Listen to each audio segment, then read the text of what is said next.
Welcome back, everyone. Ready to dive into some poetry? Always. Today we're taking a deep dive into Les Wicks, Ah, that's specifically his time taken, a, new and selected. a classic new and selected. Yeah, and for listeners who maybe aren't familiar with this format, it's sort of like a greatest hits album, but for poetry.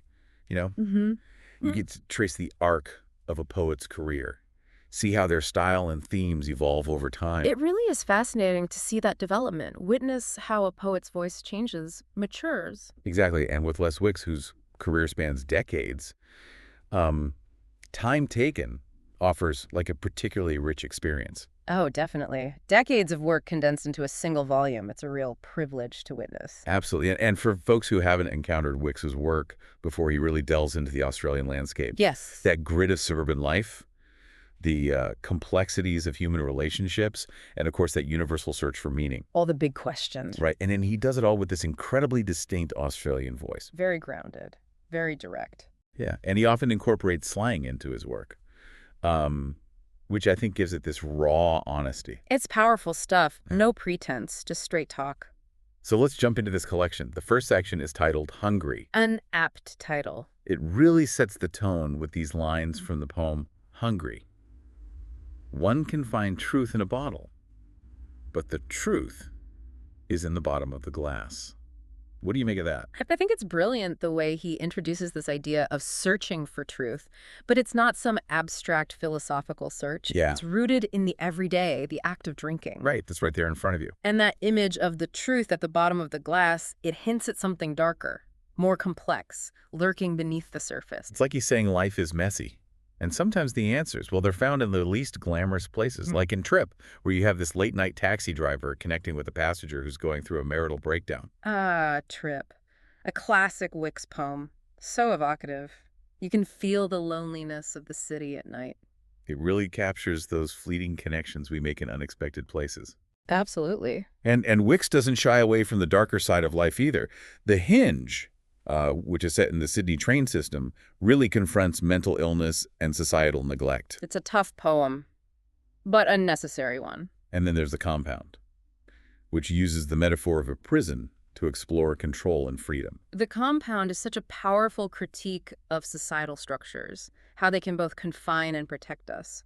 Wicks doesn't offer any easy answers, Right. but he raises these crucial questions about freedom and responsibility. The next section, Angry, seems to turn toward a more social and political landscape, like in La Dolce Vita, which portrays an individual struggling with poverty and societal expectations. It's a raw look at the realities of life on the margins, the feeling of being trapped by circumstance. And there's Fix, where Wicks grapples with anger and helplessness in the face of violence and injustice.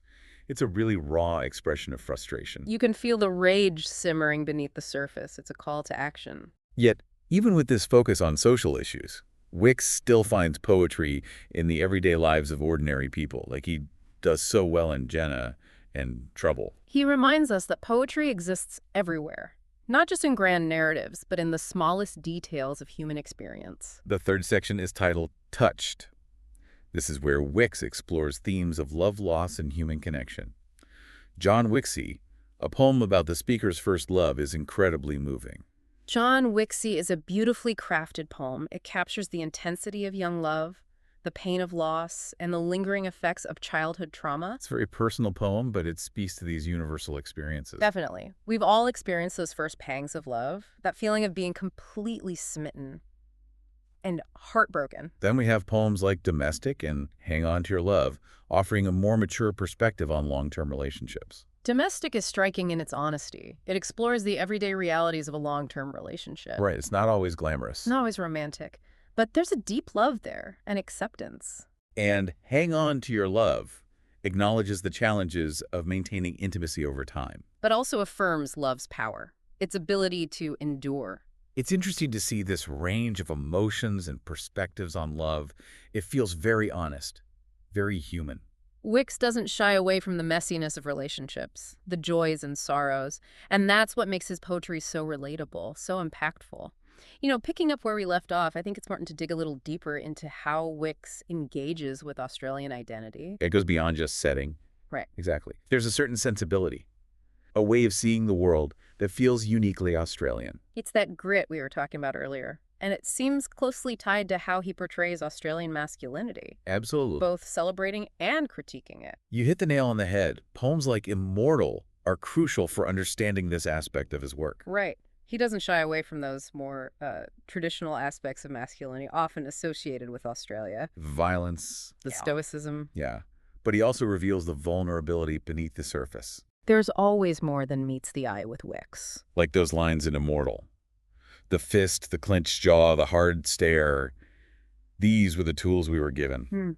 It speaks to this generational inheritance, almost like a burden being passed down. Precisely. But the poem doesn't just stop there. Right. It goes on to explore the possibility of breaking free from those constraints, of finding a different way of being a man in Australia. So it's not a simple condemnation. No, not at all. It's a much more nuanced exploration of masculinity, what it means to be a man in this particular place and time. And I think that nuance is what sets Wicks apart from some other Australian poets who've tackled similar themes. I agree. He's not interested in easy answers or simplistic portrayals. He wants to delve into those complexities. Expose both the strengths and weaknesses. Exactly. And his environmentalism, too, feels very specific to the Australian landscape. Yeah. Yet it speaks to a global concern. Right. Lake Petter Lost, for example. Yeah, it's more than just a lament for a drowned landscape.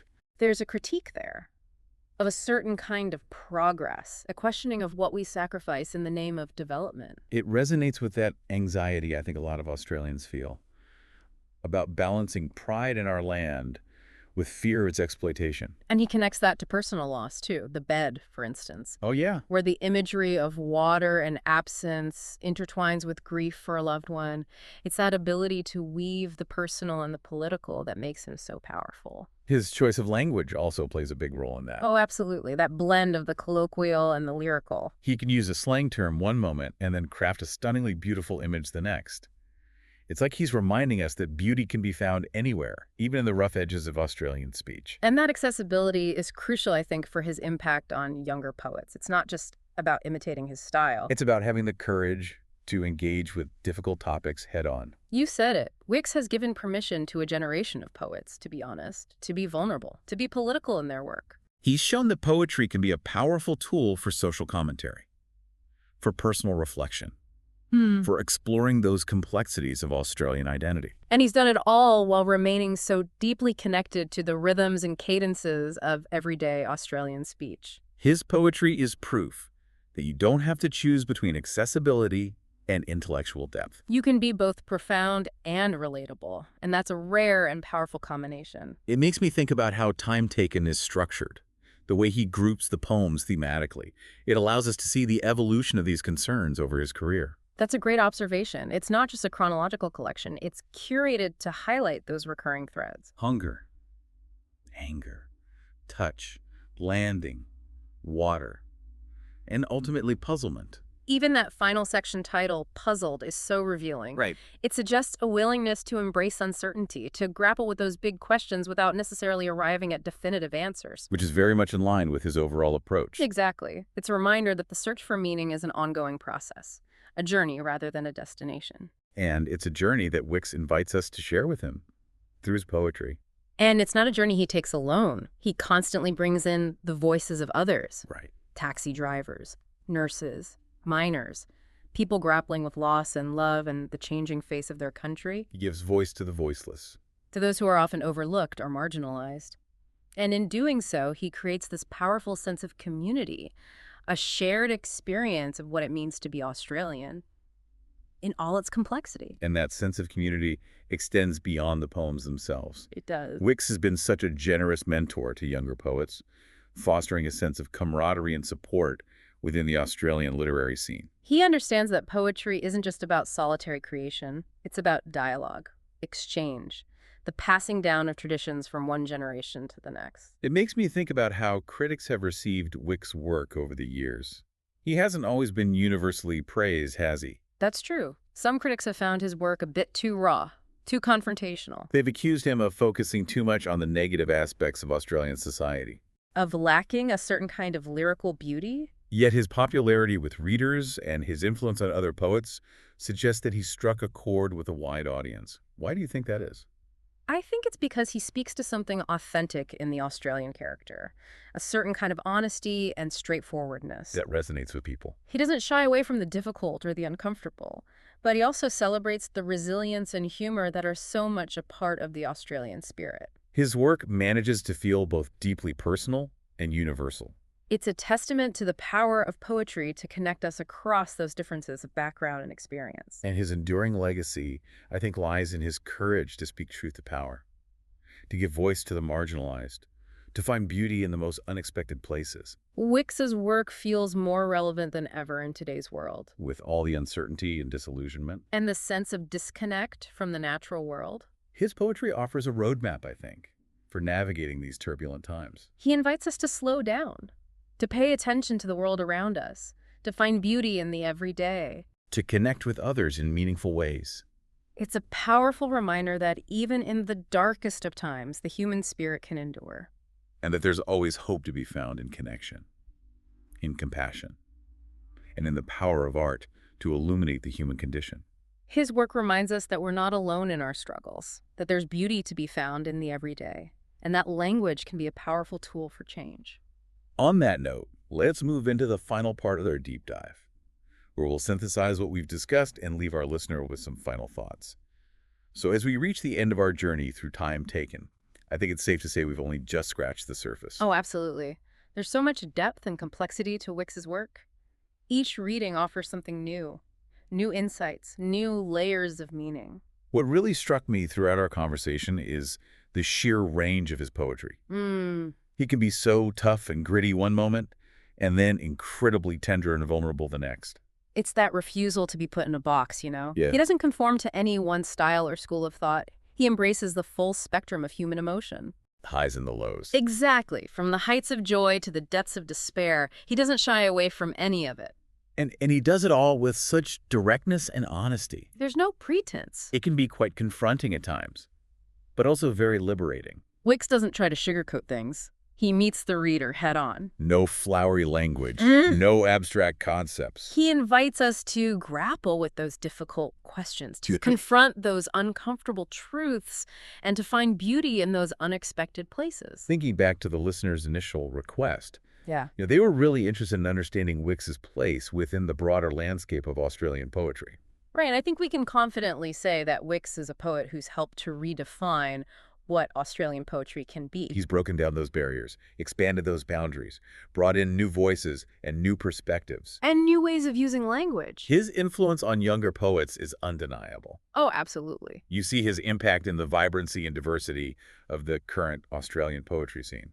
A scene that's no longer afraid to tackle difficult subjects, to experiment with form, to engage with those pressing social and political issues. He's really paved the way. He's shown that poetry can be a powerful tool for social change, for personal reflection, for exploring the complexities of Australian identity. And he's done it all while remaining deeply connected to those rhythms and cadences of everyday Australian speech. Proving that poetry can be both accessible and profound. So if our listener were to take away just one thing from this deep dive, what would you hope it would be?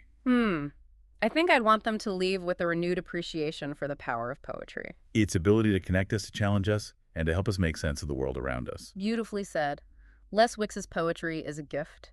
It's a reminder that even in those darkest of times, there's beauty to be found, connections to be made, and meaning to be discovered. It's a gift that keeps on giving, revealing new layers of meaning with each reading. I encourage our listener to return to Time Taken again and again. Let Wicks's words resonate with you long after you finish reading. It's been such a pleasure exploring his work with you today, and I hope our listeners have enjoyed this deep dive as much as I have. The pleasure was all mine. Until next time, may your world be filled with the beauty and power of poetry.